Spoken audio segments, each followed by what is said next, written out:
Bonjour, ici Ernst. Je dis à Regina, il est 10 heures. Voici les informations.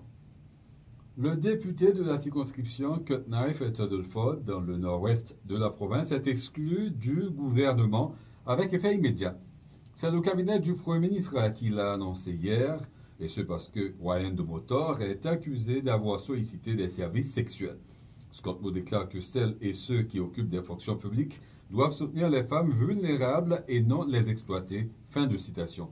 Ryan de Motor est le député de Cutknife et Tuddleford depuis les élections de 2020. Il les avait gagnées haut la main en raflant 76% des voix. Le budget préliminaire dévoilé jeudi par la ville de Regina inclut un total de 115,6 millions de dollars pour le service de police de la ville. Ce montant représente une augmentation de 6 millions de dollars par rapport à l'exercice précédent en 2023. Cependant, la municipalité prévoit d'effectuer des ajustements au budget de la police une fois qu'elle aura reçu la version finale du budget. Le budget préliminaire sera discuté le 13 décembre prochain avec possibilité de rencontres supplémentaires les 14 et 15 décembre. La Société historique de la Saskatchewan tire un bilan positif pour 2022-2023 malgré un détournement de fonds en 2022. La présidente de l'organisme, Isabelle Campo, indique toutefois que 95% des fonds dérobés ont pu être remboursés par l'institution financière de l'organisme. La SHS enregistre une perte de 4 600 $ dans l'affaire. Et côté revenus, la Société historique de la Saskatchewan, qui a organisé hier soir son assemblée générale, fait état d'une hausse d'environ 30% qui atteint 624 543 $. Ottawa a annoncé un investissement de 21 millions de dollars pour le développement d'un bureau d'innovation militaire dont l'ouverture est prévue l'été prochain. Le ministre de la Défense, Bill Blair, en a fait l'annonce hier à l'ouverture du 15e forum d'Halifax sur la sécurité internationale. Le reportage d'Adrien Blanc.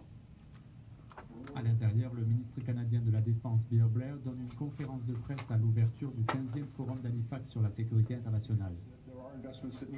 Bill Blair réaffirme l'engagement du Canada à réviser sa stratégie de défense afin d'atteindre l'objectif de dépense de 2% du produit intérieur brut dans la défense.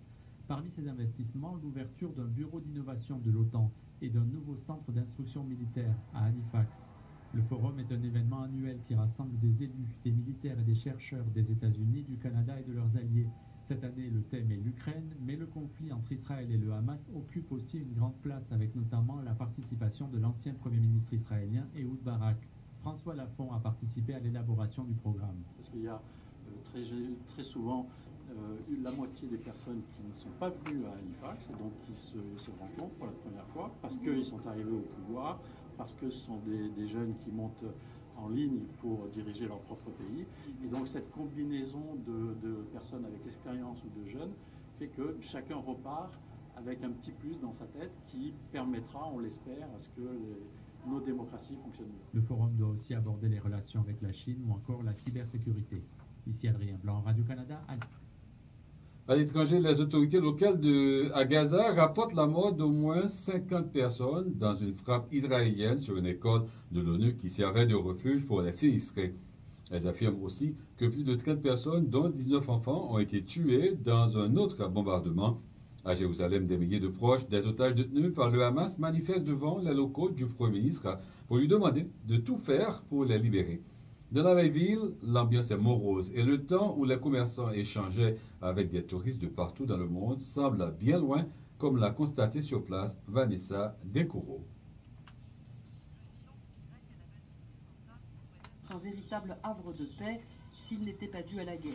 3000 visiteurs par jour en temps normal, mais ce jour-là, à la mi-journée, personne n'est venu. Joséphine n'est ni une touriste, ni une habitante de Jérusalem, mais elle revient dans la ville où elle a longtemps vécu. Cette Anglaise a guidé des centaines de pèlerins. J'ai vécu ici pendant 10 ans. J'ai vécu la première intifada, la deuxième intifada. Mais là, les visages sont fermés. Les gens ont peur de ce qui peut arriver ensuite. On peut compter sur les doigts d'une main les commerces ouverts sur la Via Dolorosa. L'une des voies les plus empruntées de la vieille ville, car c'est ici que se trouvent les 14 stations du chemin de croix. La ruelle est vide, silencieuse, seuls les chats de rue y trouvent leur compte. Le magasin de souvenirs et d'antiquités d'Hassan est malgré tout resté ouvert. C'est ma ville, elle est différente de toutes les autres villes du monde parce que chacune de ces pierres a une histoire. Elle est triste, très triste ma ville, et moi aussi je suis triste. Je veux faire des blagues, je veux sourire, mais je ne peux pas, c'est vraiment pas facile de sourire. Avec un commerce déserté, Hassan confesse ne plus utiliser sa voiture, il prend désormais les transports publics. Son dernier client remonte à il y a 50 jours.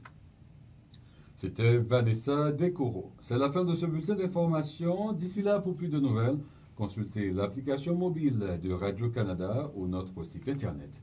Vous écoutez ici Radio-Canada Première.